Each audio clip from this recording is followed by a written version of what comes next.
To start it off on a different note instead of drugs, we're going to talk about, I'm going to ask Michael a bunch of questions about his music history. We're going to talk a little bit about TV and film, and then talking about sobriety and what that looks like in 2026 and what your life was like. So everybody knows that you started off in Silverhead in, was that 71 or 72? 1899. I think it was 20. I don't even remember. You know, Drugs. it was 71, I think. Okay. Yeah. So what was the impetus for starting the band? Was there a sound that you heard that made you want to? Well, I was like all of the bands at that time. I was obsessed with Sonny Boy Williamson, you know, and Muddy Waters and Chuck Berry and all of the blues guys, but we just happened to wear mascara and lipstick, which was interesting, you know, when you really think about it. And there was Long John Baldry. You guys know who that is. I'm showing you musical people. You know, he started a whole thing of young British musicians that adored the blues, which is extraordinary when you think about it. You've got all these young'uns from London and up north, Liverpool, obviously, and that we would catch on to something like that. Bluesmen, you know, ex-slaves. Can you imagine? Because that's where it came from, and the groove of it it's almost impossible to describe why. It's almost spiritual, I think. It is indeed spiritual. You know, the blues is a spiritual art. And we took it very seriously, and we took a lot of drugs. So, you know, and that was to get out of the plane of being English and being, you know, I went to all these boarding schools. You know, I'm a Marquis, I have a title, and my parents were rich until my dad went to jail, and my mother was insane, and I, you know, and went to, you know, clinics, and I was in these boarding schools. So when you're listening to these bands, like, are you following the beatnik trend that's happening in the United States when you're going to these shows, or was the British music culture at that time pretty different from the American music culture? No, I think we were inspired by America, by the United States, you know, but we sure caught on to it real quick. Yeah. I mean, if you had a Sonny Boy Williamson album, it could be, you know, loved. Yeah, it was a beginning of something that turned the strictness of British kids into more of a relaxed vibe. And this is the music did this. Rock and roll music gave the, you know, you a good feeling, you know, a sexy, sensual feeling, because the British aristocracy was disgusting, and the whole, you know, class situation was disgusting. Yeah. Excuse me. Oh, I think they're actually in the casino. I think their voices are just carrying. Yeah. But we got to take it care of. We got some bouncers that are going to kick them out. Yeah, anyway, God bless them, kick them over. But, that's rock and roll, disrupting a Q&A. Yeah, really. Where was I? We were talking about the caste system and the stiff upper lip of British aristocracy. And I was aristocracy. I hated it, yeah. It was, well, Marquis Des Barres, now, are you going to play soccer for us this afternoon? I mean, it was a horrible thing. The class system obviously is disgusting. Yeah. And I hated that, and I pretend to be a Cockney. All right, then, come on. Yeah, let's have a go. You know, I turned in from sort of, Prince Charles into Wilson Pickett. Which is a hell of a jump. You know. But it was so great, sex, drugs, and rock and roll, you know. That's when it began then, you know. You know, and then we realized, oh, wait a minute, we got to learn songs now. You know, we can't just stand there in tight jeans. You know. Yeah, pay them, get them off. But, so we did, and I learned. I listened to the greats and copied them. I mean, I think that's how most people get inspired.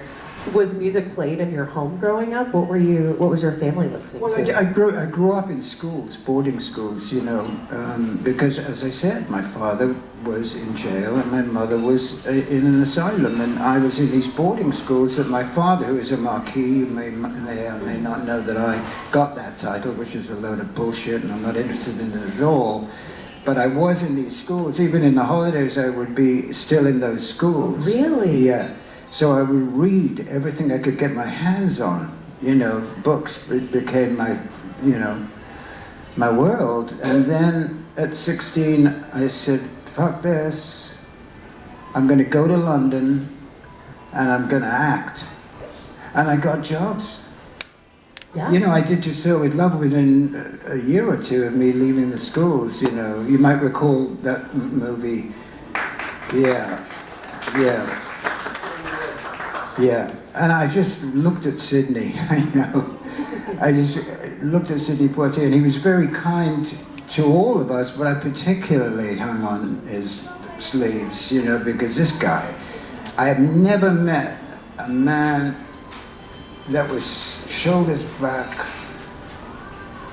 He was regal, but he was really generous, spiritually and physically, and I was a mad, long-haired, kid off with hashish in my pocket, and he would talk to me about drugs and everything in my life, and then we do one of the pieces in the movie. I mean, he changed my life, Sidney Poitier. Black guy, biggest star in the world at that time. Guess who's coming to dinner? Right, so he was a terrifically successful man and a black guy, and that was really changed my whole view, because I was digging into Muddy Waters, No More Gems, and then suddenly I wanted to become an actor, and there became Sidney Poitier. Hello, I mean, it was amazing, and I stayed in touch with him. But the Just So With Love thing started it all off, being in. But that was a colossal movie. I did a lot of bullshit English TV playing a kid with a brick, the horrible little British Cockney kids, and then what happened? Otis, I guess, and music, and I thought, I don't want to act anymore. I don't like this. This is not good, because I can't grow my hair and wear eye makeup, and I did grow my hair. There's my wife right there. 17 years of wifery. And so we got into the rock and roll, and I wanted to be, I was so inspired by Rod and Terry Reid, and right? One of you guys, give me a name of a singer at that time that you can remember. Who? Sure. Great. Baby, tell me about Andrew Lloyd Webber. Ooh. Andrew Lloyd Webber. Oh, I want to hear this. Okay. So what happened was, I was doing a nude musical in London. I'm not kidding. And a nudesicle. yes. Smart. This one, very smart. And I was doing this new musical, and what was it called? It was called Dirtiest Show in Town. I'm not kidding. This is in the West End of London, right? And it was great. It was a music, and we were all naked up there. So, this is shoes. Shoes? No shoes. No shoes. I just wore one shoe, which is made me more interesting as an actor. That's like a character quirk that you worked on before you got on stage. Like, okay, my character's backstory is he only wears one shoe. He's the one with one shoe. He's a genius. But we did the thing, and then we went to the dressing room to put our clothes on, which was, and who knows? Hello, I'm Andrew Lugo. High guy, big English prince, and very wealthy, and he'd just done Jesus Christ Superstar. And he said, you're a good singer. I'm going to introduce you to some people. And he introduced me to Purple Records, which was Deep Purple's label. Remember that? Yeah. And I loved those guys. They were great. And I put a band together within 3 weeks, and we made an album in 2 weeks, and we were in LA having Wow. sex with, you know, the queen of the groupies. Oh, which, And what was her name? there's a few of them. Which ones are Did we you going notice that only women responded to that? No men. I mean, you know, I'm with the band fame. You know, and I was married to somebody else who's horrible. A few weeks I'd been married, and then I came to LA. Said, you know, I just want to be here. Yeah, I just want to live in America, and I did. And what else did I do? What was the adjustment like going from Oh, I don't know. London? Oh, I don't know. You know, I came from these extraordinary, horrifying public schools. You know, which is always, you know, it was the rich and the thing and the, you know, looking down upon the working class. It's horrible. It's disgusting. And I hated all of that. And I just wanted to be free. And coming to Los Angeles at that time was so amazing. And I loved American culture and movies and bands. You know, and that's why I stayed, because of the extraordinary talent that there was in LA at that time. You know, and I got a bunch of guys and away we went. You know, it's fun. It's motivating, I think, to be in an environment with other creatives. Were you, when you're in the scene, who were you collaborating with during that time? Wow, that's a great question. In England, I was a good friend of Long John Baldry. Do you guys know who that is? It's a difficult one because he's not known particularly, but he really was the man, big, huge, tall guy, gay guy. And he really, I think, set us off with blues music, white people singing blues music. Rah, rah, rah, rah. But in America, it was even deeper than that, obviously. So I just wanted to play the blues, but on a rock and roll level, and tried to just put it together. And which is what a lot of bands did, you know, from Aerosmith to whatever, although we were 10 years before that. A lot of people just wanted to do, and their act would be interpreting black soul music. Right. So, and is that champagne? Yes. So, could you, no, I've been sober. How many years have I been sober? Do you know? 35. 43 years. Wow. Congratulations on 43 years. Well, I've been doing heroin for,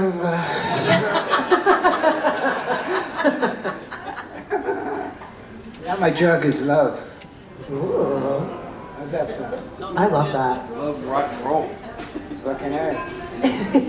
So you're in LA, you're playing music. Are you with Power Station at this time? Oh, God, no. No, you were with Chequered Past, Detective? No. Like I said, I did my research. No, I'm I trying to was. figure out- Well, I've been in so many bands, I'm surprised you know 3 of them, you know, but Silverhead, Detective, Jimmy Page, Swan Song, that was great. I love Jimmy Page. You can imagine what we got up to. And they were amazing, and Robert was amazing, and that inspired me. And he signed me to his label, Detective, and we did a couple of albums there. And then what happened? And then I met Jonesy, the great Steve Jones. Yes. And what band is Steve Jones in? Come on! Oh, thank God for that. You know, and he's my dear friend to this day. You know, 50 years later, I love him. You know, and they're out on the road without Rotten. I love you. I love all of you out there. Thank you so much for buying my records. You can get them at any record. Excuse me. Use code Michael for 20% off. Genius. But he was great, and but he was, a drug addict at that time, and I was sober. And it's very difficult in those days to be sober and be in a rock band. Because somehow, I suppose Keith is responsible for this. Wouldn't you say? Mr. Richards would be responsible for turning all these bands on. Well, you can't just play Muddy Waters, you've got to do Aaron as well, you know. I mean, that was that concept that drugs were an instrument of rock and roll at the time. Do you understand? I mean, you had to do that as much as you had to have long hair and tight pants and high-heeled boots. All of these things were things that you had to be classified as a rock and roll band. And, you know, I was nobody, and I would do the same thing, you know. And all of that, the music was great, but the imagery and the fun was even greater in many ways. It was a way of life that you can't do today. No, not at all. Not with social media, not with camera phones. Right, I mean, yeah, you know, it was orgiastic, you know. I remember the first night we did at Whiskey A Go-Go was like an orgy. I mean, it was young teenage kids, half naked, jumping up on the stage. I'm not kidding. And you know, I had a tiger. Dig this, I've got a story for you. We hit the hotel. There was a big truck outside the hotel, and there was a guy in there, and he was clearly drunk.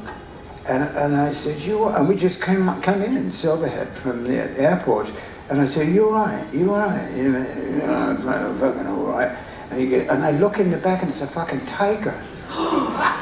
Oh my God. I'm not making this up. There's a tiger. And he goes, what are you doing about the tiger in the lorry? What are you doing? And he said, I don't know, he's drunk. So what do? We just come to LA for the first time in our lives. I got the tiger who was drunk. The tiger was drunk. Tiger was drunk or on drugs. On Quaaludes. So and then the Continental Hyatt, you've heard about it. It was a notorious hotel in Los Angeles, rock and roll. And I got the tiger, and I got him on the elevator and up to my room. What? I had this tiger, and this is you know, absolutely true. And I had the tiger in the bedroom, in the room. The room. I didn't have a bedroom and a kitchen. It was just a new band, you know. And so nobody came to me to get me back. I'm stuck with a fucking tiger. And I'm wearing tiger skin trousers. I'm not kidding. So we go to the Whiskey that night to do the gig. And the guy at the wall goes, "You gonna bring in that tiger?" I said, "Yeah." And we went in, and I promise you, there's photographs and film of all of this. And I got on stage, I brought the tiger with me. So what happened was the front two rows went left, you know, but then came back when they figured, you know, and the tiger was so drugged up, apparently, and I learned this later, he was in some TV show. I think it was called Daktari. Oh. Does that make sense? Yeah. So this thing was Daktari was a fucking, you know, he was a TV star. The tiger was famous. You know, I wasn't, and I was extremely upset at the time. But we got him, and we got him into on stage, but he was so drugged up by these people, right? As we were, but he was out. And so he could be on the stage with us, and I sang with him right here. And then halfway through, you know what I'm going to say, halfway through it, he's on my back. And I'm naked, you know, I'm just wearing pants, and I see enormous things on my shoulder. This is all true, I hope you believe me. Oh, I believe you, I believe you. And then Charlie Chaplin came in, and... Charlie Chaplin did? See, I believed that one. I believed you. No, Charlie Chaplin did not come in, no. He would have been Mick Jagger very, came in. very old at that point. No, yeah, can you imagine? What kind of mushrooms? Yes. Mushrooms? Yes. But by then the officials had gotten the thing and gotten him back, and the tiger was in the thing, and I'm sure he went on to be a big TV star. But that was the beginning of my life in Los Angeles. Now, were your bands playing just locally in Los Angeles, or were you touring? Touring. Okay. How did you guys do bus touring? Did you do a van? Tour, we were planes, or really, what do they call it, big coaches, you know. So what happened to this at that time? Go to Atlanta, we're playing in Atlanta, and they're tough there. At that time, there was all the guys who were, you know, and butch, and we were about as butch as Kim Novak, and and we did the gig, and it was fantastic. And then we came out, and they wanted to kill us.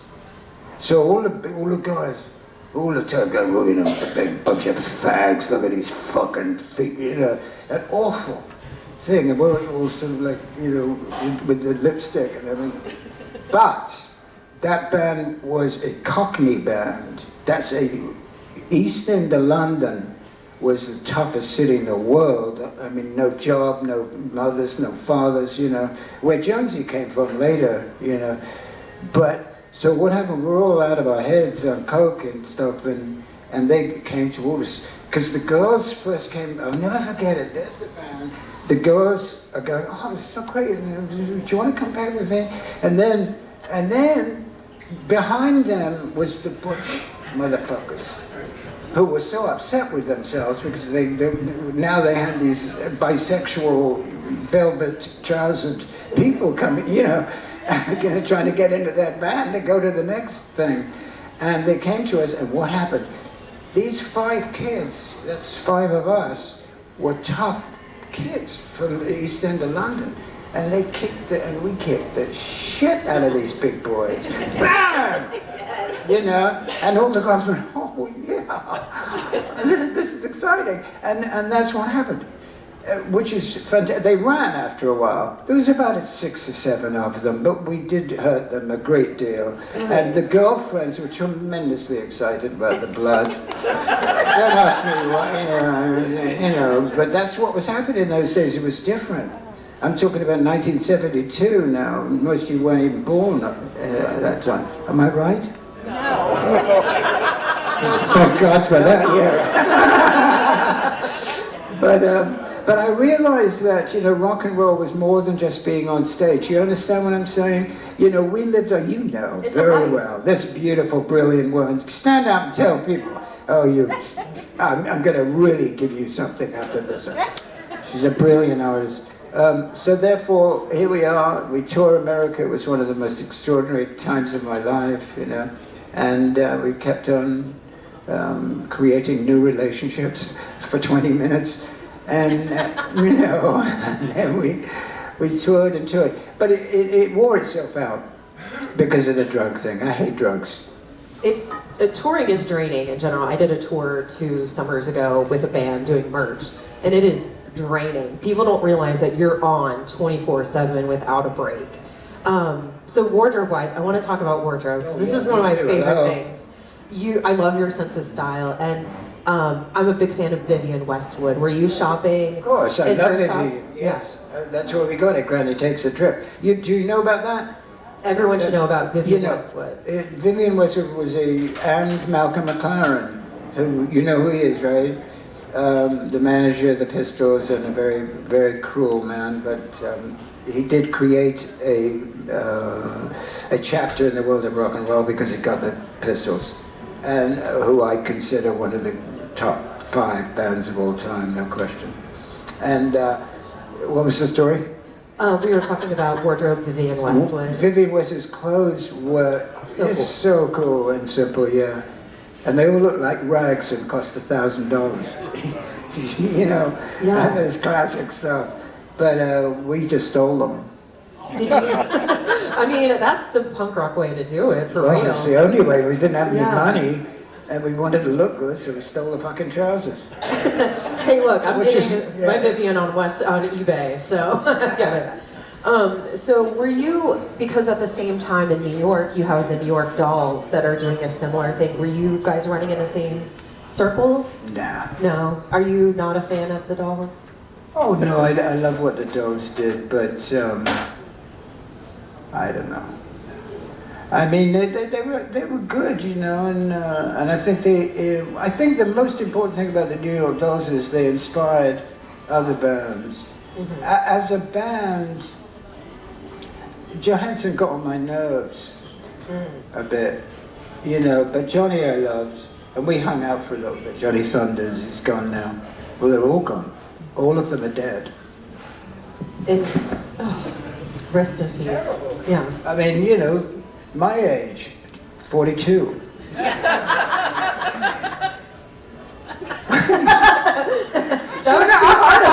And I looked and she went.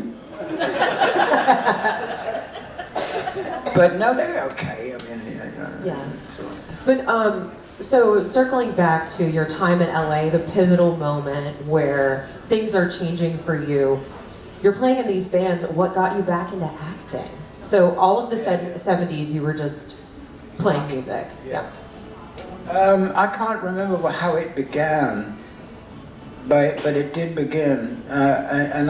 What I've done over 110 hours of television. Some of you might have seen me and things. Yes. What was I in MacGyver? What was my name? Murdoc. That was my favorite though, because he was so sweet, Richard Dean Anderson, and I was so fucking horrible. And Murdoc just wanted to kill the bastard. And that created a vibe of me doing bad guys on telly and movies, and with the cheekbones and the British and the thing, bang. And Pink Cadillac I did with Clint, Dig this, I got a story about Clint Eastwood. Ooh, I want to hear that. What happened was, the movie was Pink Cadillac. Do you remember that movie? No. So, it was a Clint Eastwood movie, and I got this gig of the head of a Hells Angels bunch, and I arrived there the first evening, and was introduced to Clint Eastwood, and he said, "I hear you're a musician." That's a really good Clint Eastwood. And I said, "Yeah, I love it." He said, "Come with me." And we went into his, dressing room thing. The coach. Yeah. And he said, "Listen to this." And for 3 hours he played blues music. And I didn't say a word. And Clint didn't say a word either. So I meet Clint Eastwood. And we go to this thing. How weird was that? And he didn't say a fucking word. So I'm thinking, "Loved you in such and such, whatever." And he said, because he was so deeply involved in music, it was fascinating, and I'm sitting there with Clint Eastwood, and then the next day I'm trying to kill him. And all I could think about was how sweet he was. And now I've got to. Michael, the director says to me, "You're a killer. You're a murderer. What are you doing? You're smiling at Clint Eastwood." So. And eventually we got a great vibe together. I loved him. He was great. He's a conservative, but so what? I totally get that. So when you're starting to be pigeonholed, or you're choosing roles that align with this evil villain, what was your character development like for those roles, getting into that headspace? Well, I've got a bad temper. I just do.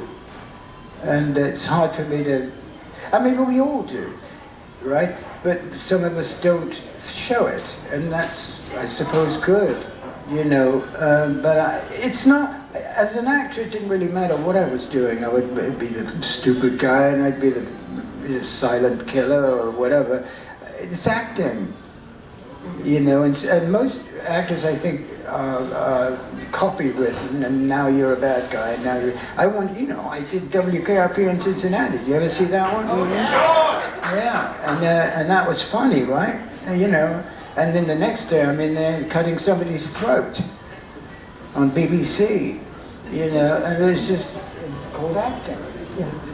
Because acting and music are so emotional and deal with accessing your feelings to put out there, what are some of the connections you made between music and film that resonated with you?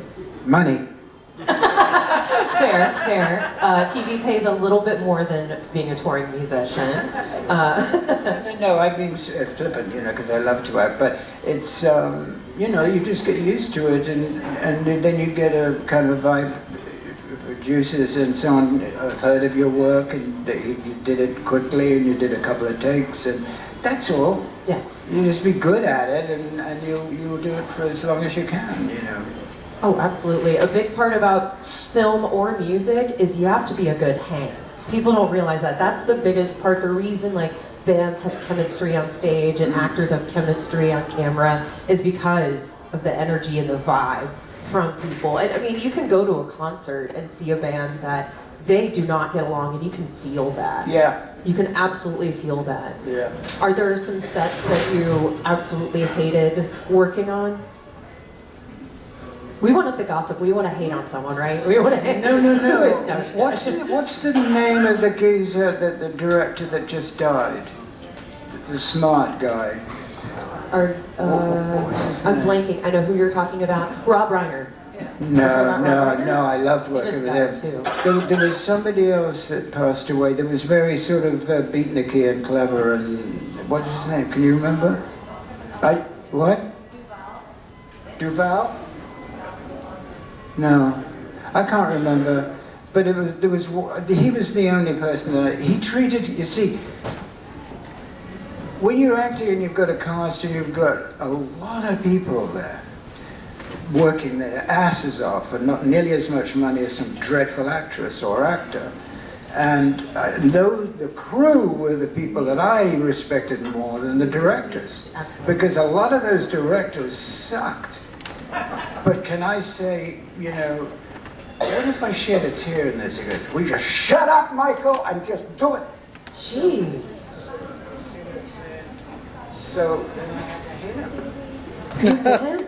I punched him in the Hell yeah. because I didn't need that. And what happens when you're doing serial episodic television, you get a different director.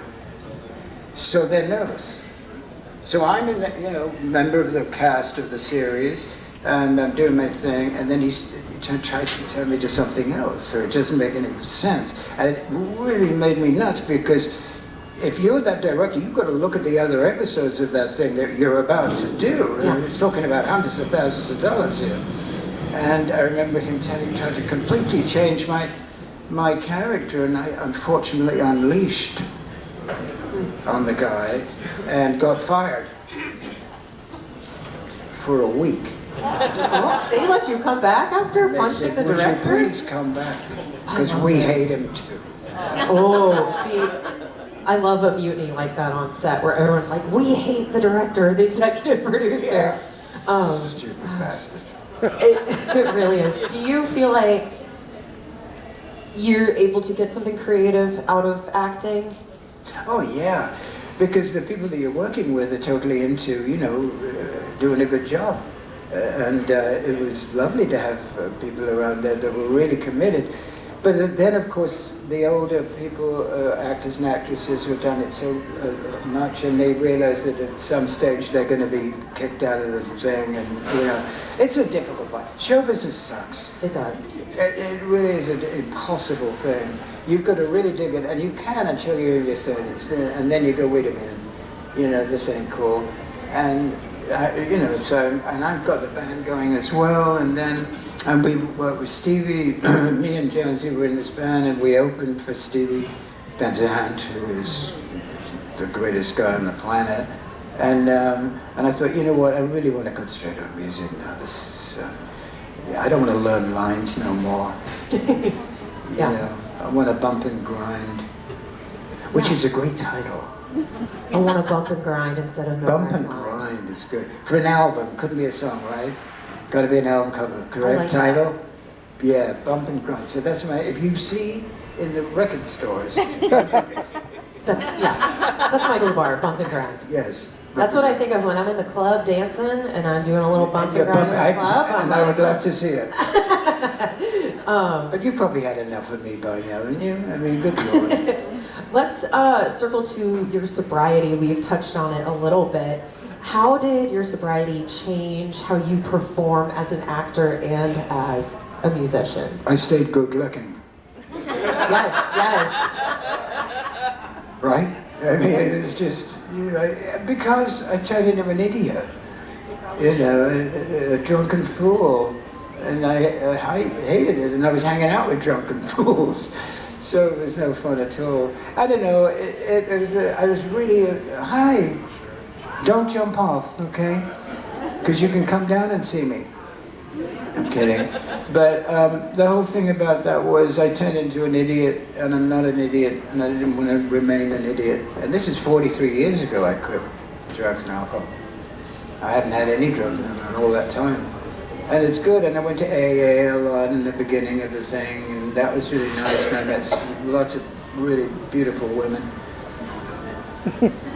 It's a great pickup spot. Nobody's laughing. Hey, it's a great pickup spot. All of you literally went, what the fuck does he mean? You know, but it really does become a romantic vibe because you're giving up a thing. Therefore, whoever's with you believes in you because you're becoming, so therefore that becomes very romantic. So the sexuality that begins in AA meetings is a fascinating thing. In fact, it would make a great movie. Anybody, writers? You're going to write a movie for me. You're going to write the truth about AA. Okay, the truth about AA. I will definitely do that. I've never been to AA, but Well, you have to pretend to be a drunkard. Okay.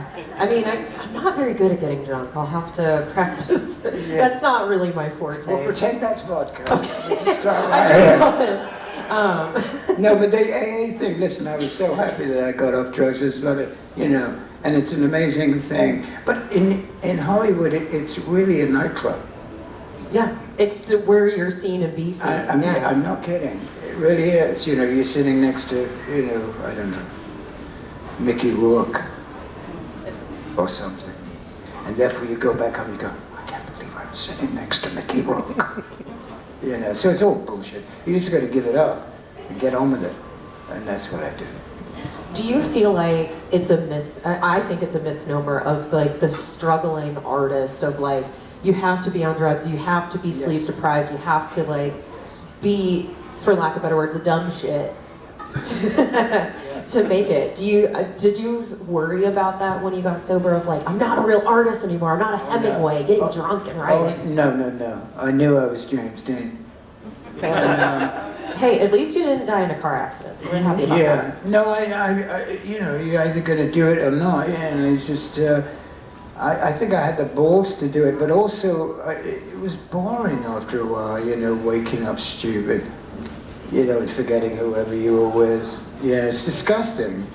And I think morality hit me, because I'd lived such an immoral life, and then when I went to these few meetings, I was absolutely loving it for quite some time, 5-10 years. And then I'd worked with kids and youngins that went in there that were drug addicts and alcoholics and alcoholics and talking to them and letting them know that it's okay to wear tight trousers and still drink vodka. You know what I mean? Yeah. Because the alcohol thing is in touch with Keith Richards and that imagery of a drug addict rock and roll star. Yeah. Such nonsense. How can you write a great album if Keith, of course, I can't use him as an example because he is so beautiful and so brilliant. But, Brian Jones wasn't. Make sense? Yeah. So I think you should still be hip without doing heroin. Yeah. Especially like looking back at like the New York scene at that time, like heroin was like the #1 thing in the New York rock scene. And it was the same in LA. I imagine that heroin was just abundant. Well, it was almost like a sort of, that's a great black leather jacket, and that's not a great black leather jacket. So you want the best of the best and be the most stoned, right? So you have to be the best stoned person in the room, so I surely did that. And then I realized, what a fucking stupid thing to be doing. And then I quit. That's really cool. Did you have to go through stages like, okay, I'm gonna quit alcohol, then I'm gonna quit drugs, or did you just do full cold turkey? I stopped. You have this very strong willpower then. Do it. I love it. We gotta do it. Mm-hmm. You have to be decisive, right? Thank you, Sonia. So, because of that, like, what inspired you to do the PSAs for MTV for rock You and roll. know what I've done. You know what I've done. It was fantastic. Me and Steve Jones and John Bon Jovi and a lot of really beautiful people. We did these little, commercials, and it, and then me and Steve Jones said to us, let's go to Washington and talk to them about drugs and we're fighting for the youngs, and a fucking Sex Pistol and a drag queen like myself. I mean, it was a fascinating thing. But they listened. I was very into it, trying to make people get off that shit and get on with the work and the beauty of rock and roll music.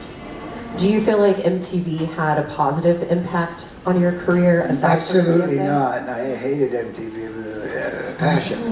It was horrible. What did you hate about it? Well, and now we got the thing, it's just horrible. The cheesiness, is that Well, what got you? rock and roll is a club, for Yeah. one thing. It's not an auditorium, it's a club. And that was not a club, that was sort of, I don't know. I mean, it's silly for me to even say these things. Because obviously a lot of bands, fantastic bands, but management and labels wanted them to be, Robin Hood in a fucking video. Suddenly David Lee Roth is on a trapeze. I mean, I think I hear what you're saying, that like rock and roll isn't supposed to be a trend. It's supposed to be community. It's supposed to be like the raw, real emotions. yeah. I mean, that's how I feel. I'm a millennial, and I go specifically to punk shows because I'm, number one, a punk fan. Number two, I crave rawness. I'm tired of everything in our world being so glossy and ultra polished. I want that raw feeling in a crowd. Like, Well, it's hard to get raw on video. yeah, you can. So, you gotta go see bands live. It's, especially in the 80s, it was incredible how ridiculous it all became. But it's great music. I mean, you had Freddie fucking Mercury, and some incredible artists. But the whole notion of nightclubs, the whole notion of club rock and roll, gone. Yeah. Oh, it's so hard to find venues that are. Well, here you can find it. Right here on this boat. And right there with Stevie Van Zandt. He keeps that alive. He keeps that vibe alive. I mean, all of the songs that we play are really brilliant songs. So do you. Oh, bless you. Thank you. 3 hours a day, Monday through Friday, That's great. in my studio. But it's important that people listen to that stuff. And when he called me and said to come and do this, it was just at the right time that I wanted to be able to give everything that I've given you right now. I give them a chance, really, to. You can still be funky and sexy and crazy, but we gotta be kind, we gotta be cool, we gotta be courageous. Which is what I say on my show every day. I say, be kind, be cool, and be courageous, So coolness is not just, some sort of, I really love myself and you're a fool. We believe in, and especially Van Zandt, in the music itself, it's terribly important, and its history. And you've probably heard enough of me by now, but I love doing the radio program, I really do. It's exciting. I love being here, and I love talking to people that, listen to the radio program that I do, because I don't. It's me and this. Oh.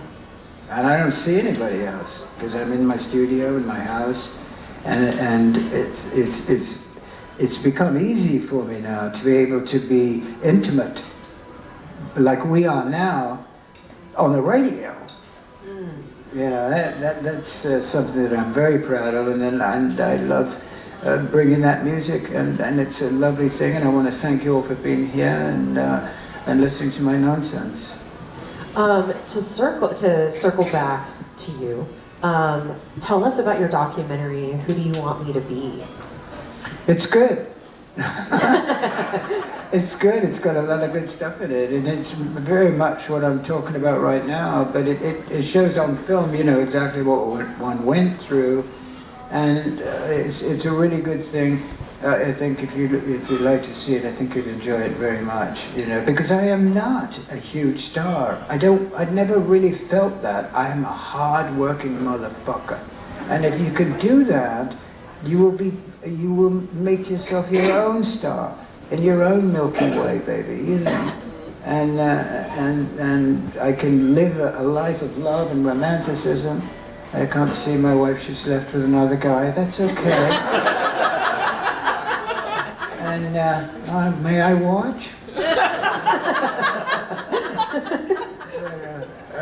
Anyway, so, you know, I'm just happy to be alive, and I love you, and thank you for coming here. It's just fantastic. Michael, did you want to open up to audience questions for a few minutes? Yes, audience All right. questions. Yes, sir. We're gonna Black shades. Peisha right here. Oh, Black shades. oh, okay. Peisha's all right. Six-man Peisha's gonna walk around. She's gonna have a microphone. I don't know if we really need it, but it looks professional. So who was our first question? I saw some This hands go up. gentleman with the Yes. shades. Thanks. I actually had a first question before my second question is, you know Jim Simpson from Brum, from Harry's Blues House? No. Okay, I thought you might, since you're such a big blues, you know, aficionado then. He's the guy who brought a lot of the blues bands to England with Big Bear Records. What are you talking about? Who? Jim Simpson. Never heard of it. Really? Interesting. From Birmingham. Okay, anyway, the real question is, my group, the Hitman Blues Band, we've been touring over in the UK and Europe for the last 20 years, and one of the songs on our most recent album is Surf Blues, and I thought it would go in great with the underground, you know, format. I've tried submitting it every way I can think of. Well, let me tell you something. Yeah. Stevie Van Zandt has never been near the surf. I understand that, but You know, we're talking about an ocean and all of that. Have you seen him lately? He wears a hanky on his head. That's difficult. It's difficult to be on an ocean with a hanky on your head. So no, we don't play it and we don't know it, and it's not our vibe. right, but this particular tune is. How do you know? Because I listen If to you knew that, it would be on the radio. Well, you know something, we don't have the management or the agents. I have an agent over in the UK, but we don't have management. So, So what do you want me to do, darling? well, He wants a really big What I favor. like- He wants you to call little Stevie right now and put it on. That's what you want. It sounds like. no, what I would like is, since I knew I was coming on the cruise, I put them onto flash drives. And I was wondering, I put it onto a flash drive Do me a since favor. nobody has a Learn how to CD. use a microphone. Just take it away from your mouth, just a little. I don't need a microphone. Right I'm there. a lead vocalist. I put it onto a flash drive, and if it would be all right, I would like to give it to you in the hopes that at some point you might have a moment to listen to it. And then you can tell me. You're really putting him on the spot right I now. understand that. That's one of the reasons why I came. of your lyric of that song? I'm sorry, sir. Can't hear What you. is the line, the first line of the lyric of that song? This particular song is an instrumental like Dick Dale or Link Ray. And it's that kind of thing. We don't do In fact, instrumentals. Do you ever listen to Little Stevie Yes, I Van Zandt? have. Okay, well, I'll do it for you. Let's talk about that later. Anybody else? Oh. Yes, sir, down. You were in the B.P. Fallon documentary. Can you just talk a little bit about your relationship with B.P. Fallon? B.B. Fallon is one of the most important people in 60s rock and roll because he belongs to, he's an Irish little, it's almost like he was a hobbit. He was a little hobbit. He was a rock and roll hobbit. Zeppelin, you name it. He was with everybody. And what he did was create a vibe. His first star was Mark Bolan. Everybody knows what Mark Bolan is. And he's just a brilliant guy. He was with us. Yeah. Silver, we toured with Silverhead, and he created an atmosphere of classic rock and roll, velvet, girls, drugs, you know, blues, all of it. And he's a tiny little guy, geezer, and he's like this big. And Zeppelin adored him. He was with Zeppelin for years. Fascinating guy. The thing about the rock and roll in itself does birth a lot of different people that don't play don't play instruments, but they live the lifestyle of rock and roll, like this gentleman here, you know. And that's a beautiful thing. He made rock and roll important to the bands that he worked with. Yes, sir. Yes. You've been streaming a track. I follow you on social media for a long time. Kiss or Kill Me Tonight, which is a fucking banger of a song. Your voice is just punches through the speakers. It's really, what's going on? Are you going to do some shows now? I'm in LA for many years. Yeah, Are you doing some shows? I am. With Lauren and... With Lauren Molyneux, the dogs from Michael, Detroit. Michael, Yeah. Duncan. Guitar, bass, drum, singer. Guitar, bass, drum, singer. No fucking tambourines.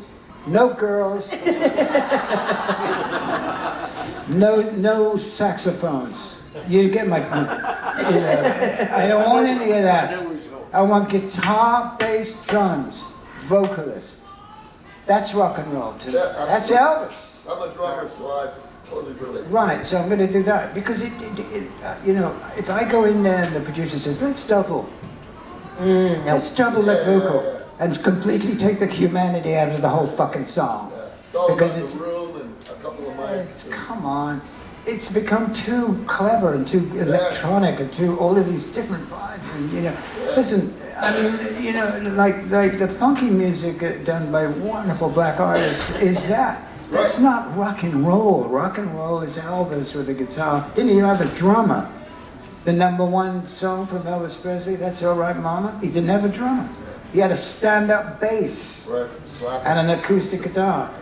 Elvis. And that to me is the most important thing. Guitar, bass, drums, that's it. And the vocalist. Nah. I think you're bringing a point that I agree with. Darling. Hi. Hi, baby. It's so great to hear you talk. You're so wonderful and entertaining. You've given us so much. I appreciate it. In the course of your life, all of the strange connections that were made, like it seems almost spiritual, like the fluidity of your life, of going from thing to thing and person to person and experience to another experience, and how it all flows together. It's pretty fascinating.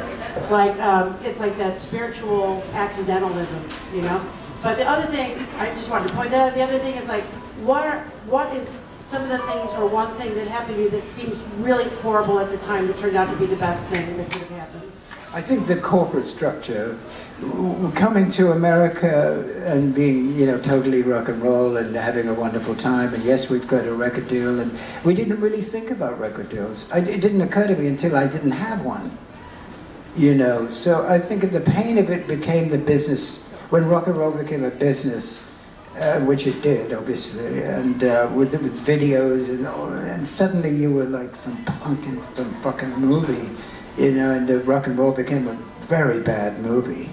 And we lost a lot of that, So, I mean, if you look at it really closely, the bands that really made it, like Eddie Van Halen and so on, what happened to Eddie? Died. And I think that's because of the corporate structure that rock and roll became a chapter in.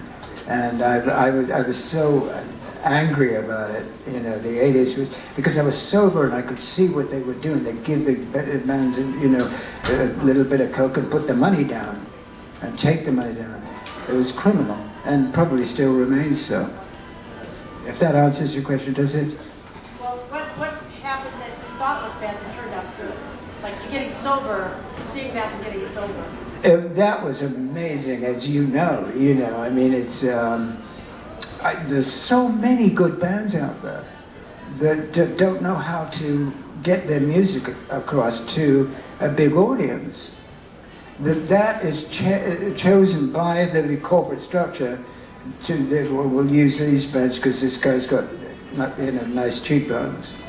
And we'll get him somebody to write the songs for them. It's a business, right? This is going to be. You're not. You're one of the only bands that stage your bands, as you know. Wait, this is going to be our last question. Michael, you've been very generous with your time. I want to hear, for these good people, the story of Live Aid and Power Station. Crazy story, real quick. Dig this. So, wow. So what happened was John Taylor. I was in Miami with Don Johnson, who's a dear friend of mine. I get a phone call. Michael, come to London. There's a band, a really good band that needs a singer. They fly me from Miami to New York. I go to the management office. This is off the plane. I go into the office. I see John Taylor. You all know who he is. And Tony Thompson, God rest his soul, right? So they're looking terrified. They've got a 6-month tour, millions of dollars. They say, Michael, would you be our singer? It's a true story, this. And they go, I go, yeah. And then they go, well, you got to go to London tonight. Shut up. We go to London. He sent me to London, and I am met by Andy Taylor, this big, a little hobbit. It's a hobbit. It's a rock and roll hobbit. And he says, right, Michael, go in there, play the song, sing the song, get it on, get in there, sing the song. Okay. Oh, you dirty and sweet's all about, yeah. And he goes, okay. And he says, let's go shopping. And I go and buy the clothes, come back, rehearse for 4 days, and do Live Aid. Wow. The biggest show of all time. 1.5 billion people. I'd done 4 rehearsals, but 22 songs. But the show itself, I did actually 2 songs because John Taylor beat up somebody, and it was Live Aid. I mean, the biggest show, 1.5 billion people, and I'd been there for 3 days and learned 22 songs. So does that answer your question? That is some real fortitude. Is there anything else you want to share, Michael, before we Be kind, be cool, be courageous. Be kind, be cool, and be courageous. End of story. Make a lot of noise, everyone, for Michael Des Barres, rock and roll legend. Thank you all so much for being here and being part of this really great conversation with my